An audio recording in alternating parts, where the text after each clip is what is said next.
خوش آمدید۔ آج ہم ایک بہت ہی دلچسپ کتاب پر بات کرنے والے ہیں، ڈیوڈ گوگنس کی can't hurt me, master your mind and defy the odds. جی، یہ واقعی ایک ایسی کتاب ہے جو آپ کو اندر سے ہلا دیتی ہے۔ بالکل۔ تو آج ہم اس کتاب کا گہرائی سے جائزہ لیں گے، اس کا خلاصہ، اس کا تجزیہ۔ مقصد یہی ہے کہ گوگنس کی جو کہانی ہے، ان کا جو فلسفہ ہے ذہنی مضبوطی کا، اس کو سمجھیں۔ اور یہ سمجھنا کہ کیسے ایک آپ کہہ سکتے ہیں مشکلات میں گھرا ہوا نوجوان دنیا کے سب سے زیادہ سخت ترین انسانوں میں سے ایک بنا۔ تو چلے شروع کرتے ہیں۔ کتاب کی ساخت بڑی الگ سی ہے نا؟ مطلب آدھی آپ بیتی، آدھی جیسے کوئی گائیڈ بک ہو۔ جی، یہ اس کی خاص بات ہے۔ ہر باب میں گوگنز اپنی زندگی کا کوئی مشکل واقعہ بتاتے ہیں اور پھر باب کے آخر میں ایک چیلنج دیتے ہیں، تاکہ پڑھنے والا بھی کچھ سیکھے، کچھ کرے۔ بالکل، تاکہ وہ اصول اپنی زندگی میں لاگو کر سکیں۔ اچھا، ان کا ایک بہت مشہور آئیڈیا ہے، وہ 40% کا اصول۔ یہ کیا ہے اصل میں؟ یہ بڑا بنیادی نقطہ ہے ان کے فلسفے کا۔ گوگنز کہتے ہیں کہ جب آپ کا دماغ، آپ کا جسم کہتا ہے نا کہ بس اب اور نہیں، تو اس وقت آپ اپنی کل صلاحیت کا صرف 40% استعمال کر رہے ہوتے ہیں۔ صرف 40%؟ یعنی 60% ابھی باقی ہے؟ جی، ان کے مطابق اصل پوٹینشل، اصل طاقت اس 40% کی حد کے بعد ہے۔ وہ کہتے ہیں کہ زیادہ تر لوگ یہیں رک جاتے ہیں۔ اوہ، تو پھر اس باقی 60% تک کیسے پہنچا جائے؟ اسی لیے وہ ذہن کو سخت بنانے، یعنی کیلسنگ دا مائنڈ کی بات کرتے ہیں۔ بالکل، یہ دونوں چیزیں جڑی ہوئی ہیں۔ جیسے دیکھیں، آپ محنت کرتے ہیں تو ہاتھوں پر گھٹے پڑ جاتے ہیں نا، جی۔ تو وہ ہاتھ سخت ہو جاتے ہیں، زیادہ برداشت کر سکتے ہیں۔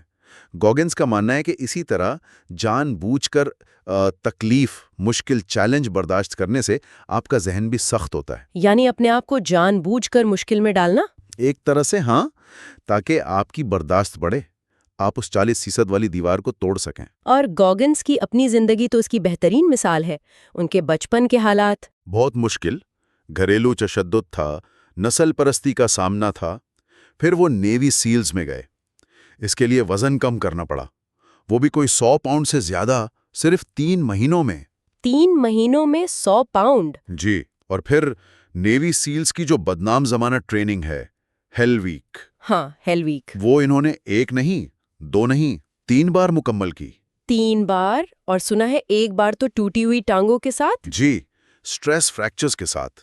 یہ سننے میں ہی ناقابل یقین لگتا ہے، لیکن یہ ظاہر کرتا ہے کہ وہ اپنے فلسفے پر خود کتنا عمل کرتے ہیں۔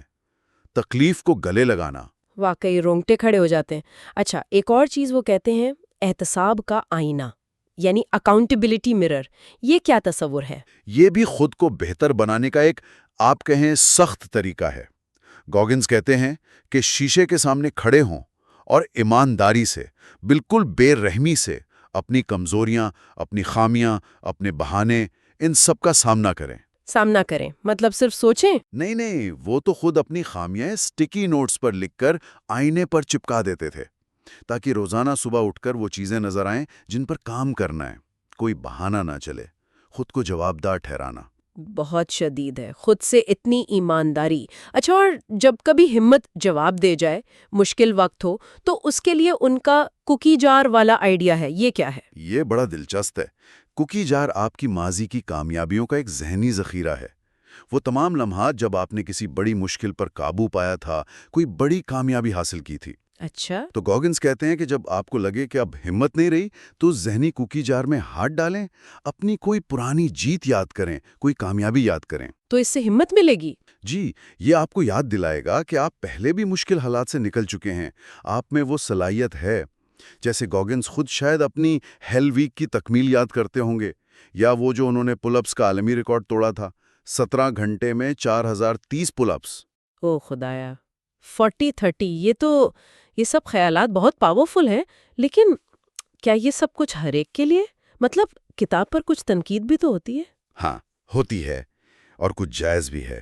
دیکھیں، کتاب کی ایمانداری اور عملی مشورے بہت اچھے ہیں، لیکن زبان کافی سخت ہے، کہیں کہیں جارحانہ بھی لگتی ہے۔ اور دوسری بات یہ کہ یہ سارا فلسفہ گوگنز کے اپنے ذاتی انتہائی شدید تجربات پر مبنی ہے۔ یہ کوئی وسیع سائنسی تحقیق کا نچوڑ نہیں ہے، یہ ایک انسان کی غیر معمولی کہانی ہے۔ تو اسے نفسیاتی طور پر کیسے دیکھ سکتے ہیں؟ کیا یہ جیسے صدمے کے بعد انسان اور مضبوط ہو جاتا ہے، ویسی کوئی چیز ہے؟ بالکل، اسے پوسٹ ٹرومیٹک گروتھ کہا جا سکتا ہے، یعنی شدید مشکلات یا صدمے سے گزرنے کے بعد انسان میں مثبت تبدیلیاں آنا۔ گوگنز نے اپنے ماضی کے زخموں کو اپنی کمزوری نہیں بننے دیا، بلکہ انہیں ایندھن بنا لیا۔ اور وہ تکلیف کو ایک الگ نظر سے دیکھتے ہیں نا، سیکھنے کے موقع کے طور پر۔ جی، جسے کوگنیٹو ریفریمنگ کہتے ہیں، منفی تجربے کو ایک نیا مثبت معنی دینا ہیں۔ اور یہ خطرناک بھی ہو سکتا ہے، خاص طور پر ان لوگوں کے لیے جو پہلے سے ہی کسی ذہنی دباؤ یا مسئلے کا شکار ہوں۔ گوگنز کی کہانی بلا شبہ متاثر کن ہے، مگر ان کے طریقوں کو اپنانے سے پہلے احتیاط، اپنا جائزہ، اپنی حدود کا خیال رکھنا بہت ضروری ہے۔ صحیح۔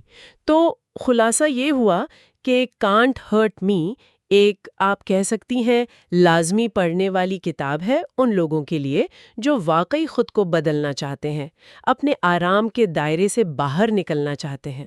جی، یہ آپ کی اپنی صلاحیتوں کے بارے میں آپ کی سوچ بدل سکتی ہے۔ کتاب کو ریٹنگز بھی اچھی ملتی ہیں، تقریباً 4.5 ستارے۔ متاثر کن تو ہے، اس میں کوئی شک نہیں، لیکن یہ بھی یاد رکھنا ہوگا کہ گوگنز کا راستہ ہر کسی کا راستہ نہیں ہو سکتا۔ بالکل۔ تو آخر میں ایک سوال چھوڑ جاتے ہیں سننے والوں کے لیے۔ کیا گوگنز جیسی انتہا پسندی ہی غیر معمولی کامیابی کی کنجی ہے؟ یا پھر زندگی کی مشکلات پر قابو پانے کے لیے زیادہ متوازن، کم شدت والے راستے بھی اتنے ہی کارآمد ہو سکتے ہیں؟ یہ سوچنے کی بات ہے۔